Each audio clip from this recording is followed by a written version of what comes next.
How are y'all doing? What are y'all's thoughts on global warming? Fake news? Who's the fake news? That's fake news. I never said I was the news. I'm a researcher. You know the difference between news and research?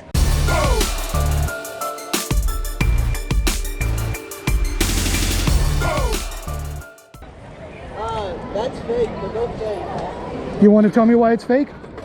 You got any facts to back it up? You got any facts to back it up? You just shout things are fake without knowing what you're talking about? I know what I'm talking about. Okay, tell me the facts. How is it fake?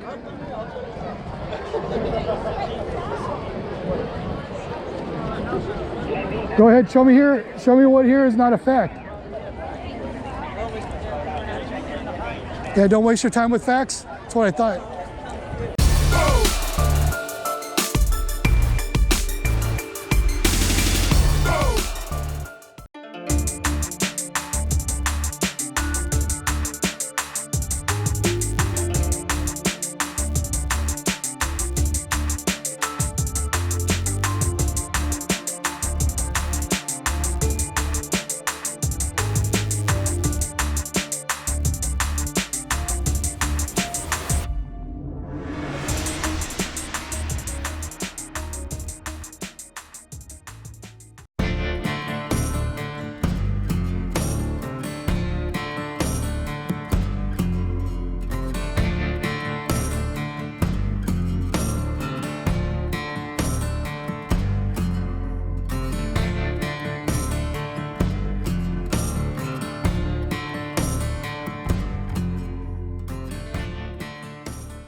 Subcontract.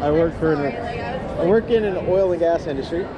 Okay. And we do a lot to try and keep things as green and as healthy as possible.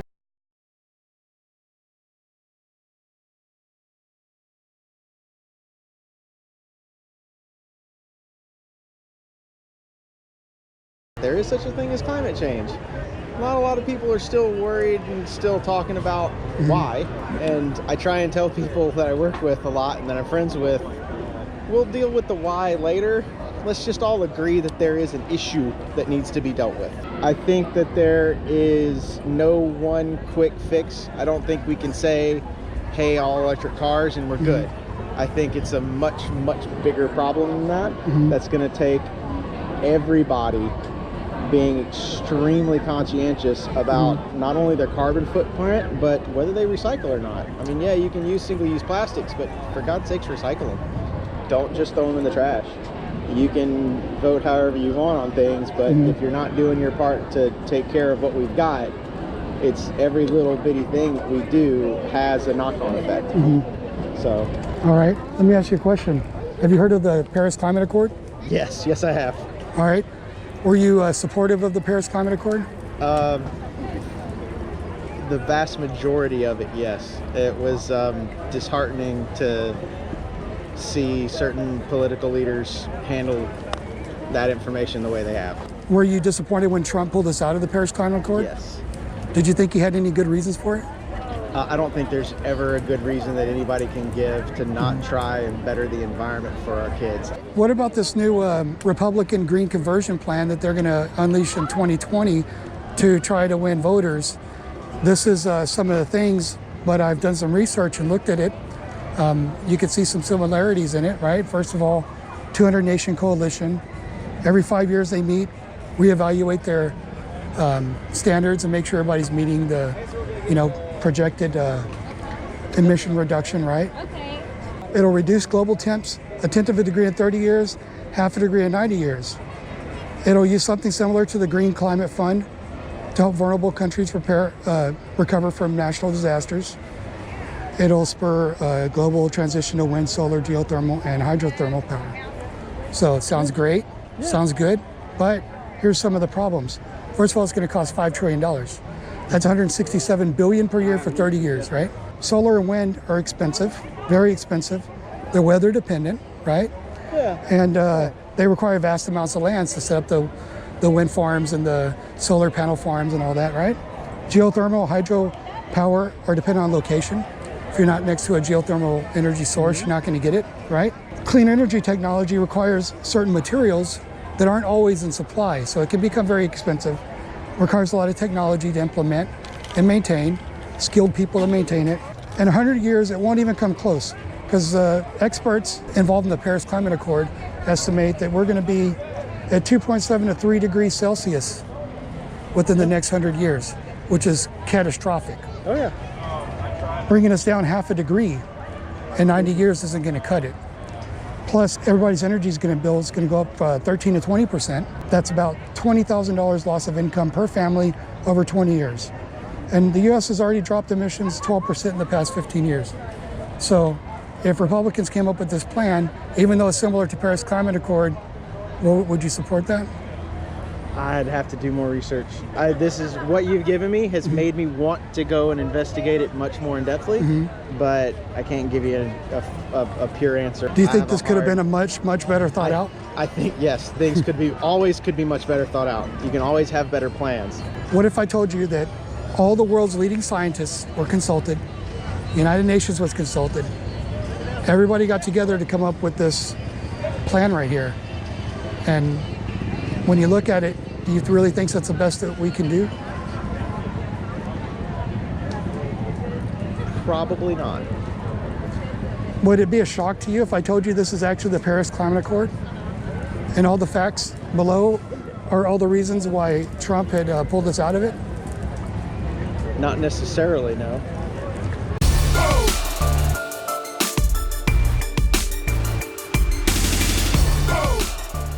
So what do you think? Do you feel a little bit duped? I think that the reasoning to be able to, I think that there's always a not a great reason, but I think there's always a good reason for everybody to do what they think is best. But what people think is best and what's actually best is not always the same thing. And that there's a lot of cost to, I mean, it's expensive to recycle. It's expensive to go green. It's also expensive to have the U.S. go in and bail out the majority of Eastern Africa after monsoons wipe out entire floodplains and entire port cities. It's a crock? Okay, It's not real. You don't think it's real? No. Were you supportive of Trump pulling us out of the Paris Climate Accord? That's a good one for you. Are you Trump supporters, or do you lean? Yes, I am. Are you Trump supporters? Well, I'm sorry, I'm only interviewing liberals today. Oh, All right, okay. but by the way, You're not discriminating against This is sorry. I feel no, discriminated this against is actually right now. the Paris Climate Accord. But see, their minds change when they think it's a Republican plan. So, Yeah. of course. I get it. I was waiting to get the catch, but I thought, oh well. Yeah. So you are trying to get liberals to talk and say stupid things. No, I just want to hear what their opinion is, and then I let them know later on that that's actually the Paris Climate Accord, and then So you agreed with me. There's Croc. Well, we've all got to come to our senses sometimes. Exactly.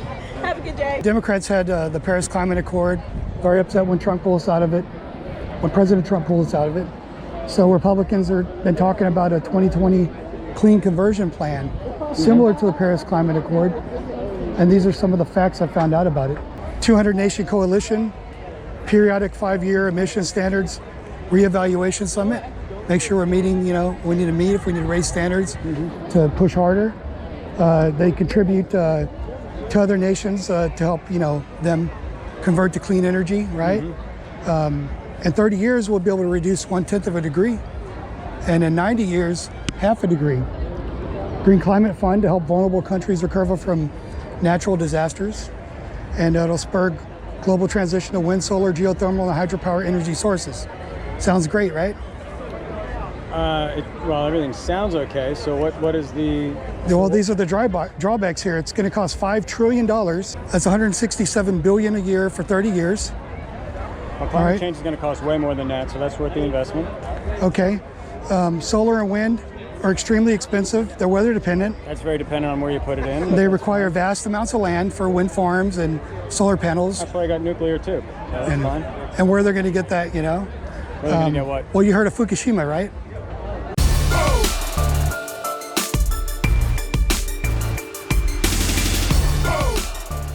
Then, of course, geothermal and hydropower are dependent on location. If you're not by a All of these things are. water source or, geothermal energy, you can't get it, right? Same with gas and other.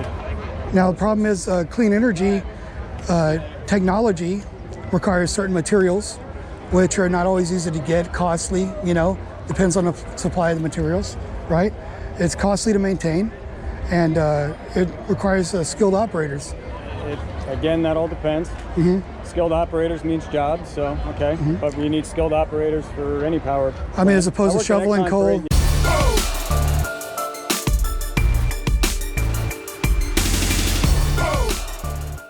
Okay. I know the energy industry very well. In 100 years, it won't even come close to what the experts project. 2.7 to 3 degrees Celsius will be catastrophic climate change. This is only going to get us in 100 years, maybe half a degree if everybody complies. So what is your proposed alternative? Well, it's just that I don't like this alternative, and I'm trying to make people aware of it.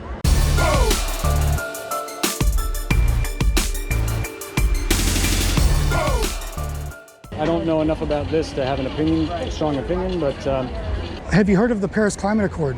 yeah, of course. Were you supportive of that? That's a tough question to answer. I am supportive of the aspiration. I think it's a good aspiration. It is obviously it's a voluntary, it's meeting voluntary objectives, but those objectives are still the only thing we've been able to get every country to agree to. So it's an important aspirational goal. This is a new a clean energy conversion plan from the Republicans, trying to compete with the Democrats here. So the plan they're going to release in 2020. Sound good to you? All right. Have you heard of the Paris Climate Accord? No, not yet. Are you planning on voting this election? Who are you planning on voting for? I don't know yet. But you said that. You said global warming was a serious issue. Everybody should take it seriously. Do you think that if Republicans came up with a good plan, it would tilt your vote their way? Well, I mean, there's different things. It's not just about global warming. There's different things that they have planned. We'll take a look at some of the drawbacks here. It'll cost $5 trillion. It's 167 billion per year for 30 years, right? All right, solar and wind are extremely expensive. They're weather dependent, if the wind's not blowing. It requires a lot of land for those solar panels and windmills, wind farms, right? Geothermal and hydropower depends on location. If you're not by a geothermal, energy source, then you're not going to get that kind of energy. That's barely any change. Exactly. Over a 100-year period, it won't even come close to the experts are predicting 2.7 to 3 degrees Celsius and global temperature, which is supposed to be catastrophic, globally catastrophic. They'll probably pocket some of that. Yeah. We'll lose 6 million American jobs, and everybody's energy bill will go up about 13 to 20%. You lose energy when you transfer it. Yeah. So what do you think about this plan now? I don't think it's gonna work. I think it'll work. You don't think it'll work? Do you think it's worth trying at least, giving our best effort, trying to lower it to 0.5% in 100 years? They can transfer it. They can't store it. So that's a lot of funds that they're gonna have to do. A lot of funding. Well, a lot of places where those funds are going to, not a lot of funds, and most people are getting paid from those funds. So it's not really a lot of funding going. So would you support the Republicans in implementing this plan? No, not really. What if I told you this is actually the Democrat plan? It's the Paris Climate Accord that President Trump pulled us out of. Well, it's not a really well-developed plan. Okay, well, It goes. that is in fact the Paris Climate Accord. And these are all the reasons why that he pulled us out of the Paris Climate Accord. So if you think about back then, your support or what you thought about him then and all the hype that you heard, but you look at the facts, do you think it's changed your mind at all about what you heard before, what you thought? It's kind of more talk. So, not really. So you think there's a good reason to bash Trump for pulling us out of a deal like this? I mean, I haven't really seen a lot of changes he's done. He did promise a lot of things, and most of them were empty promises. Well, this sounds like a pretty big empty promise, don't you think? By the Democrats?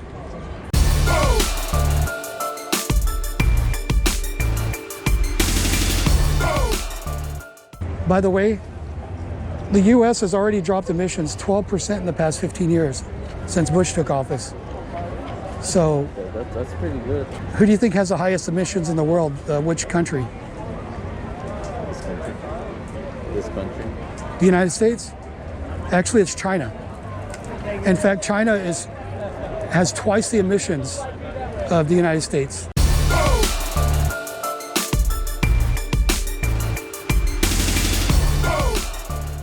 Yeah, they're heavy households, so like AC heating, and How big are these solar panels? oh hell, 2 feet by 4 feet. So about 24 feet in length? You said you have 6 of them? 6 of them. Okay. They're all in a row. And how much power do you get? Right. Does it power you throughout the night? Not much, since I don't use a washer dryer or anything like that, so I switch it over to the AC. And right now, I don't even do that. I just open up a window. If it gets too cold, I put on more clothes. If it gets too hot, take less off. So it's part of physical effort, and then the solar panels kind of help out, get you going through the night or when it's hot. It helps out tremendously. I'm gonna go with more if I can. But if you had to stay totally dependent on it, it wouldn't be enough? No. What this gentleman demonstrates is self-sufficiency. It's a testament to the truth about how wrong politicians have steered society, hyping a global crisis to which they very well know they cannot solve with politics. To Democrats, it's merely an issue they exploit to gain political power and redistribute wealth. Republicans share culpability too because they have failed to counter Democrat policies with better, more sensible measures. In fact, Republicans lost the debate because they allowed Democrats to label the party climate change deniers when they should have responded with their own climate policy. The solution to climate change truly rests in the individual and how each of us takes responsibility for our interactions with the environment. One gentleman earlier summarized it very well. It takes a concerted effort by everyone, as residents of this planet, to be conscientious and cut back wherever necessary.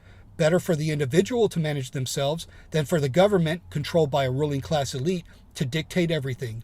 I will not deny that climate change is indeed a monstrous issue that requires global action. However, the solution is definitely not in the hands of politicians and government. It never will be. Liberals see government as an enforcer of their ideology, to bring everyone into compliance with their agenda for a new utopia. We all know that the government is utterly incapable of doing anything efficiently or cost effectively. Moreover, whatever money is sucked out of the taxpayer is matched by costs to run the bureaucracies they create to implement their duplicitous agendas. The end result of government is always that tax revenues are never enough to meet needs. Not because they don't squeeze enough money out of the people, but because by the time it gets filtered through the government bureaucracy, there is little left for the actual cause. Yet, where's the resistance? It's not enough for Republicans to criticize Democrat policies. Obviously, the sheer absurdity of their policies is not enough to deter the public from backing the Democrats. Half of the population is brainwashed, and the other half either doesn't believe in the issue or doesn't feel the urgency to counter with a better plan. If you want to argue this point, then Alexandria Ocasio-Cortez's mainstream media success should be enough to thwart your argument. Liberals can get the government to restrict and mandate with draconian environmental policies all they want, but until every person in the world takes responsibility for their interaction with the environment, the battle against climate change is practically futile. The fact is that liberals have been pushing their climate change agenda for many years. All public schools and universities have been inculcating young people with doomsday scenarios to make them believe that they need to get behind the Democrat cause to save the planet. Instead of teaching science, such as how human activity harms the environment, schools focus on teaching how tremendous the threat is, how noble the cause is, and how evil the opponents of climate change are. People sold on climate change are sold on the political cause, not the solutions. This is because Democrats are more interested in the political benefits of environmental issues. Their ultimate goal is to use issues like it to still liberty and grow government. Liberalism always results in totalitarianism, poverty, crime, public ignorance, and so on. When you talk to people, one after another, as I've done today, it seems almost hopeless that common sense and reason will ever get through to them. Like this young couple, who acknowledge all the facts and even side with conservative viewpoints, but still revert to supporting the Democrat Party, no matter how wrongly they've been led all this time. However, there is still hope because there are a lot of good, sensible people who genuinely care about the issues without regard to party loyalty. The only problem is that reaching these people requires a responsive Republican Party. Therefore, until the Republican Party is purged of establishment Republicans desperate to return to politics as usual, these people won't be reached, and they'll continue to side with freedom-stealing Democrats because they have the moral argument.